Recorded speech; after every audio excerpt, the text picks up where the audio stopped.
ये तुम्हारी आंखें हमेशा ही उल्लुओं की तरह क्यों फटी हुई होती हैं?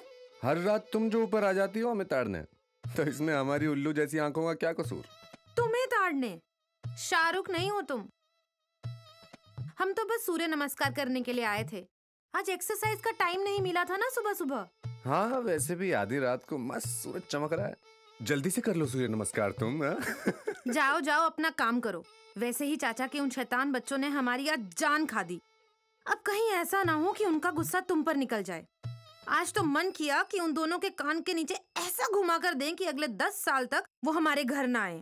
हाय ये गुस्सा तुम्हारा। इधर आओ, तुम्हें एक कहानी सुनाता हूँ। अब कैसी कहानी?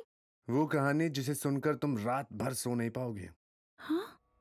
और जब तुम आंखें बंद करके सोने की कोशिश करोगी तो तुम्हें ऐसा लगेगा कि कोई तुम्हारे बिस्तर के नीचे से तुम्हें बुला रहा है और कह रहा है।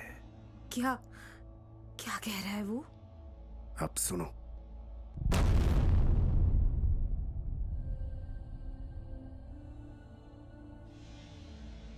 ये बात ना तो सदियों पुरानी है, ना ही किसी दूर देश की। ये बात है बिल्कुल हमारे जैसे ही एक साधारण से गांव की।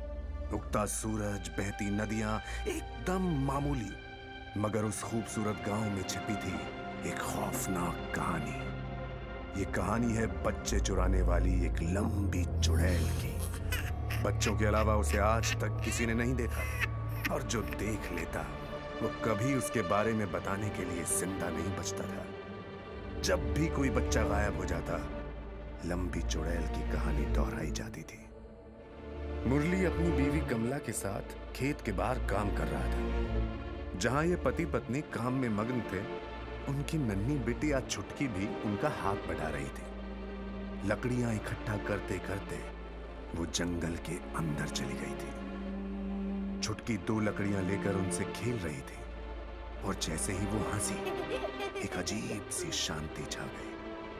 छुटकी को अंदाजा भी नहीं था कि उसकी मासूम सी हंसी ने कितने खूंखार प्राणी की भूख जगा दी थी। छुटकी तीसरी लकड़ी उठाने को झुकती, उससे पहले ही वो हाथ किसी कंकाल से भी ज्यादा पतला और बेहुदा था। लंबी डरावनी उंगलियां और मैल से भरे नाखून देखकर ही छुटकी एक कदम पीछे हट गई, और फिर उसने सुनी रोंगटे खड़े कर देने वाली वो हंसी। छुटकी, छुटकी, छुटकी, छुटकी! अम्मा! बाबा! कहाँ है तू? बचाओ मुझे! अम्मा! कहाँ? छुटकी, तू मुझे दिख नहीं रही। छुटकी!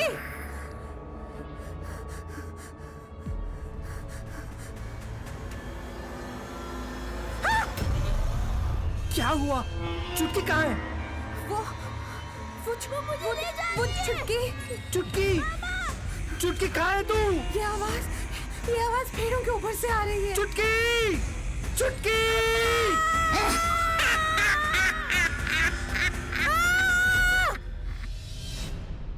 बचपन तो खूबसूरत और चिंता के परे ही होता है, मगर 8 साल के रोहन को क्या पता था कि इस मासूम उम्र में ही उसका सामना डरावनी लंबी चुड़ैल से होने वाला था। रोहन पहली बार अपने दादा दादी के घर आया था। गांव क्या होता है उसे मालूम तक नहीं था, शहर में ही पला बड़ा था। तभी दादी ने ठानी कि अपने लाडले पोते के साथ एक पूरी छुट्टी बिताएंगे। तो बस मम्मी पापा ने उसे यहां गांव में छोड़ दिया। उसका पूरा 1 महीना यहीं बीता था। ये छुट्टियां रोहन के जीवन की सबसे यादगार छुट्टियां रही थी, और अब 2 दिनों के बाद उसे घर जाना था। नन्हा रोहन इसके लिए तैयार नहीं था, मगर शायद इस गांव से उसका जल्द से जल्द चले जाना ही बेहतर था।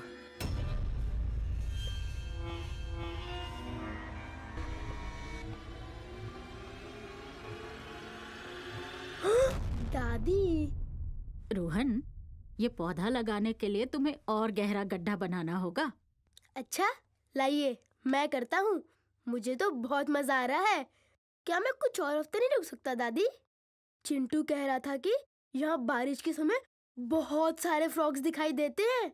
मैंने तो कभी भी फ्रॉग्स नहीं देखे। हमारे घर के पार्क्स में तो इंसेक्ट्स भी नहीं दिखाई देते। प्लीज मैं रुक जाऊं दादी। अगर मेरा बस चलता तो मैं तुम्हें हमेशा के लिए यहीं अपने पास रख लेती, पर अब तो तुम्हारे स्कूल चालू होने वाले हैं, तो तुम्हें वापस तो जाना ही होगा ना। मुझे टीचर बिल्कुल पसंद नहीं है। कितना होमवर्क देते हैं। देखो रोहन, हम स्कूल टीचर से पढ़ने जाते हैं, उनकी शिकायत करने नहीं। चलो अब तुम यहाँ पौधा लगाओ, फिर अंदर आ जाना। तुम्हारे दादाजी पड़ोस से ताजे ताजे आम लेकर आए हैं। मेरे लिए बचाइएगा, मैं ये गुलाब का पौधा लगा के आता हूँ। रोहन तो अपने काम में मग्न था, मगर बच्चे चुराने वाली चुड़ैल ने उसे देख लिया था। हवाएं थमी और वक्त रुक गया था। अब उस पल में सिर्फ एक शिकारी और उसकी भूख मिटाने वाला एक शिकार था।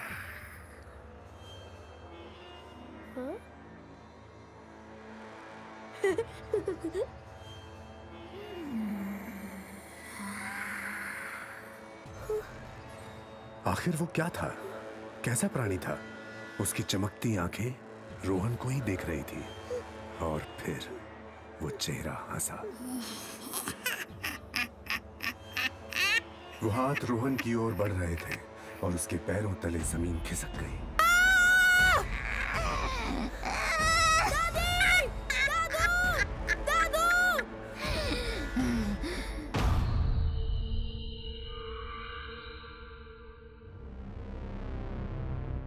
रोहन, क्या हुआ बेटा?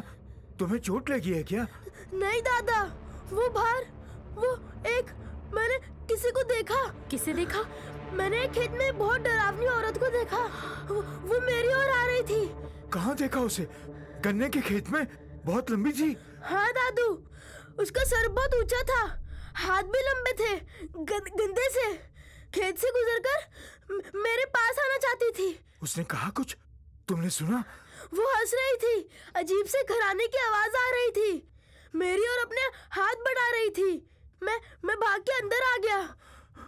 हे भगवान, हे भगवान।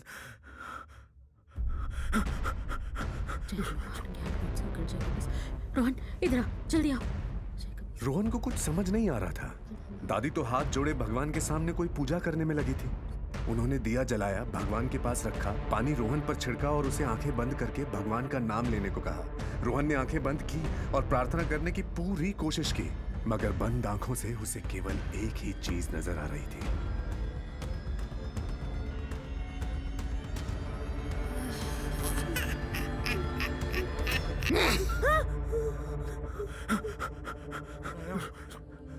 मैं बंदर से पूजा करवा के ये धागा लाया हूँ। मेरी बात ध्यान से सुनो रोहन, इस धागे को अपनी कमर से मत हटाना, ठीक है? तुम्हें इसे पहने रहना है और भंडार घर में चुपचाप बैठना है, समझ गए? इस कमरे में कोई खिड़कियां नहीं हैं, तुम सुरक्षित रहोगे। सूरज ढलने के बाद ही हम तुम्हें यहाँ से बाहर निकालेंगे, समझ रहे हो ना? चाहे कोई भी आवाज लगाए, कुछ भी हो जाए, बाहर मत आना, वो अंदर नहीं आ सकती। हाँ मगर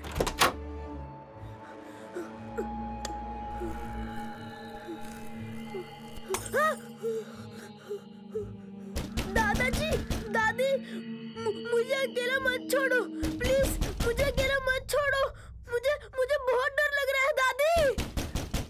सन्नाटा और एक अंधियारा कमरा। रोहन के पास इस खालीपन के अलावा अब कुछ नहीं था।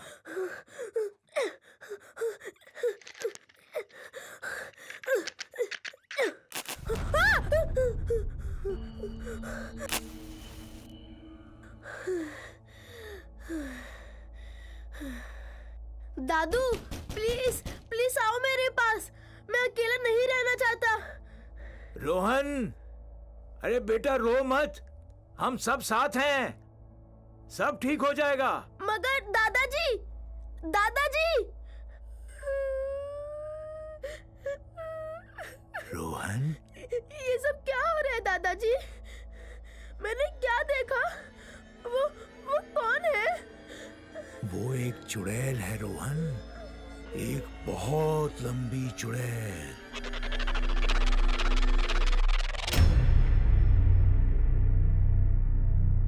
बहुत पुरानी बात है, मैं तब तुम्हारी उम्र का था।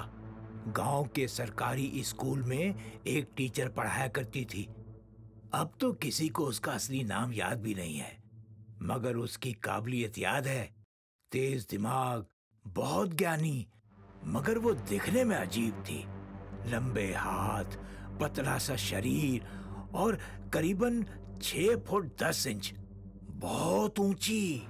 सभी उसका मजाक उड़ाते थे, अजीब नामों से पुकारते थे, परेशान करते थे। टीचर ने उन्हें चुप कराने की बहुत कोशिश की, मगर बच्चों ने एक न सुनी। पानी सर से ऊपर चला गया था। टीचर बहुत गुस्से में थी और उसने गांव वालों से बदला लेने की ठानी। बच्चों से भरी एक क्लास को बाहर से बंद कर दिया और अंदर जलती हुई सूखी फसलें फेंक दी। जब तक बाकी की टीचर्स आईं, तब तक बहुत देर हो चुकी थी। उस ऊंची औरत को सब भयभीत नजरों से देख रहे थे। कोई समझ नहीं पाया कि आखिर हो क्या गया है। गांव वाले जानते थे कि ये बहुत बड़ा गुनाह है और उन्हें किसी जज के निर्णय की जरूरत नहीं थी।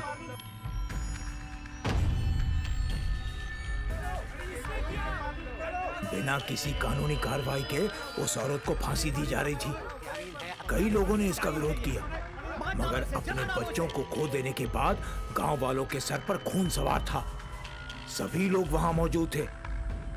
मैंने भी देखा, कोई आखिरी शब्द नहीं कहे उसने, मगर वो मुस्कुराहट देखने वाले हर आदमी के जहन में छप गई।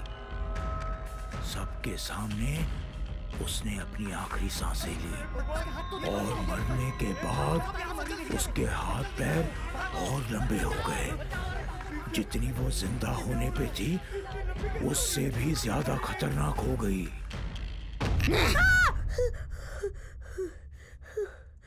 हम तुम्हें कुछ नहीं होने देंगे रोहन। अब तुम बाहर आ सकते हो। सच में अब सब ठीक हो गया है? हाँ रोहन, अब तुम बाहर आ सकते हो। मगर सूरज तो नहीं ढला। आपने कहा था सूरज ढलने पर ही बाहर आऊंगा। अब अंधेरा हो गया है, तुम बाहर आ सकते हो। मगर इतनी जल्दी सूरज कैसे ढल गया? रोहन, खोलो दरवाजा अभी। अरे तुम बस जल्दी पहुंच जाओ यहाँ।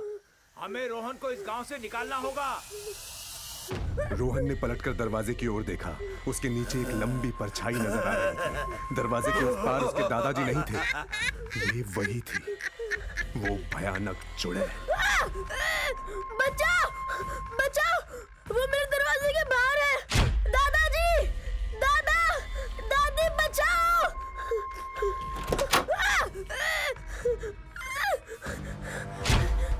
दादी! जब रोहन ने आंखें खोली तो अपने दादा, दादी, चाचा, मामा, भैया और कई रिश्तेदारों को वहां पाया। तुरंत सब उसे घेर कर खड़े हो गए।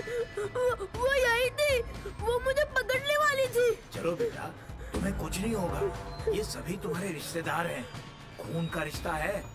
अगर तुम हम सबके बीच रहोगे तो तुम्हें कुछ नहीं होगा। चलो जल्दी चलो। संभल के। वो चुड़ैल तेजी से रोहन का पीछा कर रही थी। उसके पैरों की आवाज रोहन की धड़कनों में गूंज रही थी। गाड़ी में बैठे लोगों में से किसी को कुछ सुनाई या दिखाई नहीं दे रहा था। जल्दी तेज चलाओ और तेज चलाओ, जल्दी चलाओ। कहाँ बेटा? मुझे दिखाई नहीं दे रहा। वो चुड़ैल रोहन के बहुत करीब आ गई थी। सूंघ कर उसे पहचानना चाहती थी, मगर रोहन से खून के रिश्ते से जुड़े लोग उसके आसपास थे। जब तक वो इस तरह सबके बीच था, वो चुड़ैल उसे छू भी नहीं सकती। कुछ देख। दादी, वो यही है। कहाँ है? वो हमें पकड़ लेगी। नहीं बेटा, वो हमें दिखाई नहीं दे रही है। ऐसे क्यों पकड़ लेगी? बस कुछ देर और रोहन, लीज पार करने ही। उसके बाद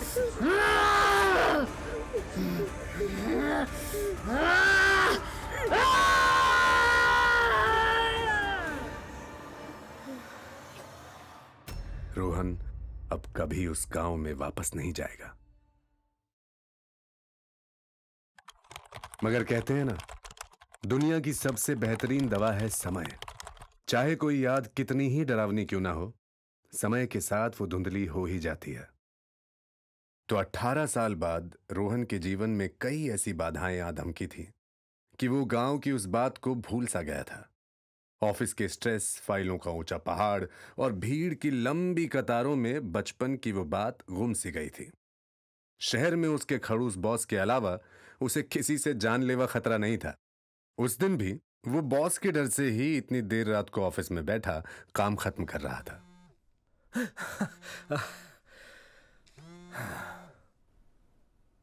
दादी, इतनी रात में फोन किया, आप ठीक हैं?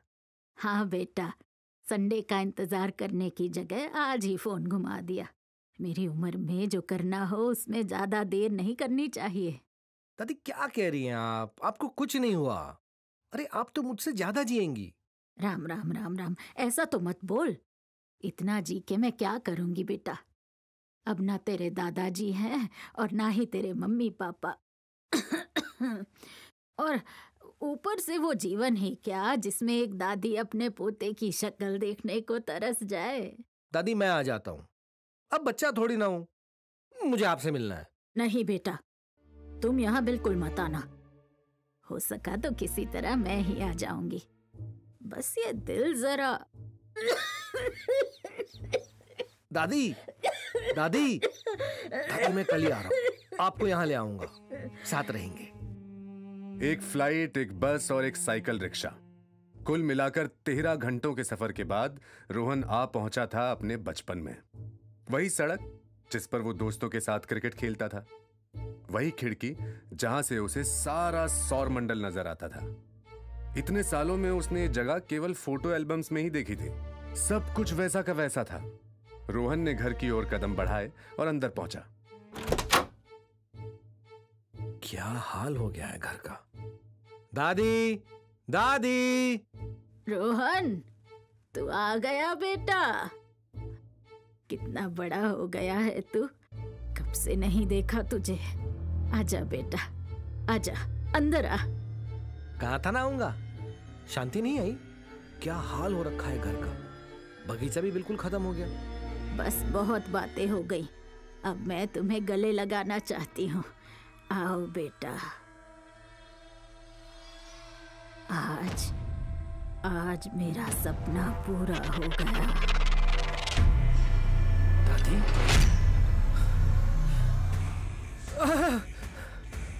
मुझे कब से तेरा इंतजार था बेटा।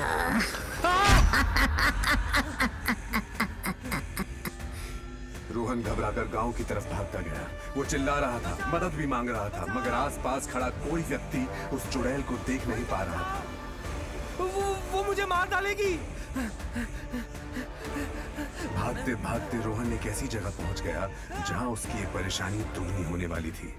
मगर रोहन तो जंगल की गहराइयों में घुसता चला जा रहा था। चुड़ैल उसके बहुत करीब थी और रोहन की हिम्मत भी कम होती जा रही थी। क्यों? तुम मेरे साथ ऐसा क्यों कर रही हो? तुमने मेरा मजाक उड़ाया, तुम हंसे। मुझे नफरत है बच्चों की हंसी से।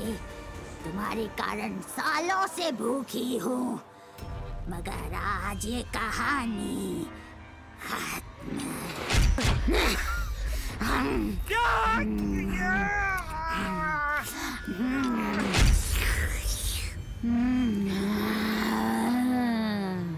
ये दास्तान फिर दोहराएगी। वो चुड़ैल और भयानक होती जाएगी और जो कभी वो शिकार सूंघ ले।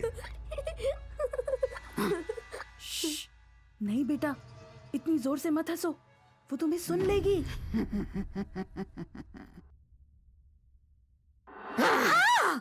क्या हुआ? डर गई ना? डरी नहीं हूँ, बस ऐसे ही कुछ याद आ गया था। मुझे सुबह योगा मैट श्रुति को वापस भी करना है।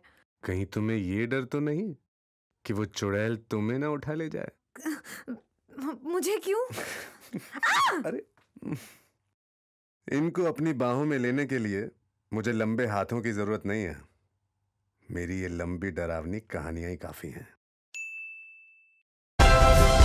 Like, share, subscribe and click on the bell icon to never miss an update from Ishara.